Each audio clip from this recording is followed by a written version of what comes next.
আর সবই হচ্ছে যে মোতার জায়গা গুঁতা দেওয়ার ধান্দা, আর কিছু না। আহ কি পবিত্র কথা গো। হ্যাঁ গো, তোমার এত অভিজ্ঞতা কিরাম করে হয় একটু কও দেখিন। জানি না। সবার যেমন মোতার জায়গায় গুতা দেওয়ার স্বভাব বুঝে গেছেন আজ, চলেন আজকে আপনারা নিয়ে খেলি রামসাম। সাথে বসে একটু কফি খাবো, এতেই সে 1 লাখ টাকা দিবে। আর যারা এই সুদান সাল খিডা একটু কম দেহিন, শালার ফুটপাতের মালের দাম এত বাড়ায় দিচ্ছে কিসের জন্য?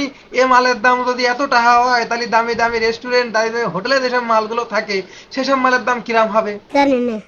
এই শালি এই শোন, তুই তোরে 150 টাকা দিতে পারি। শোন, আমি একটা কথা করছি, তুই দেখতে শুনতে একটু ভালো আছিস, তোরে একটু বাড়ায় দিবানি, তোরে 250 টাকা দিবানি, 100 টাকা বাড়ায় দিচ্ছি, যাবি আয়। এখন কিন্তু না করলে কিন্তু তোরা সরায় দাঁত ফেলাই দিবানি, বুঝলি? 3 লাখ টাকা অফার করে, তার সাথে হচ্ছে কি যে 1 ঘন্টা টাইম দিতে হবে, একটু ঘুরতে হবে ফিরতে হবে, তারা হচ্ছে 3 লক্ষ টাকা অফার করে। এ শালির মাথা নষ্ট হয়ে গেছে নির্গাত। এ শালি এই শোন, মিনিট যদি 10 টাকা করে হিসাব করিস তাহলে তো তোর 1 ঘন্টায় 60 মিনিট, 60 মিনিটই আসে 600 টাকা। শালি তোরে 3 লাখ টাকা দিতে যাবে খিডা, এসে পাগল খিডা। টাকা কি কাঁঠাল পাতা নাকি? হ্যাঁ, গাছে ধরে নাই টাকা। শালি তোমার 3 লাখ টাকা বাইর করে দেবে।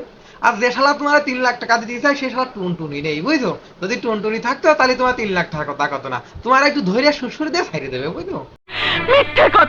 আমার জামাইরে বললাম, মানে একটা কাজ করি, যেহেতু 3 লাখ টাকা অফার করে, এরকম যদি হইতেই থাকে তাহলে আমাদের মনে হয় না বেশি দিন লাগবে বড়লোক হইতে।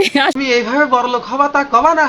যদি তোমার এইভাবে বড়লোক হওয়ার ইচ্ছা থাকে তাহলে তুমি আমাকে বলতে পারো, তো তোমার ধৈর্য দোলো দিয়ে দিয়ে আসলি ওখানে সব ধরনের টুনটুনি পাওয়া যায়, তোমার ইচ্ছা মতন করে তুমি লাগাতে পারবা, সাথে টাকাও কিন্তু ইনকাম হয়, ভালো মাল, ভালো ভালো ভালো ভালো মাল বাবা, বুঝছো?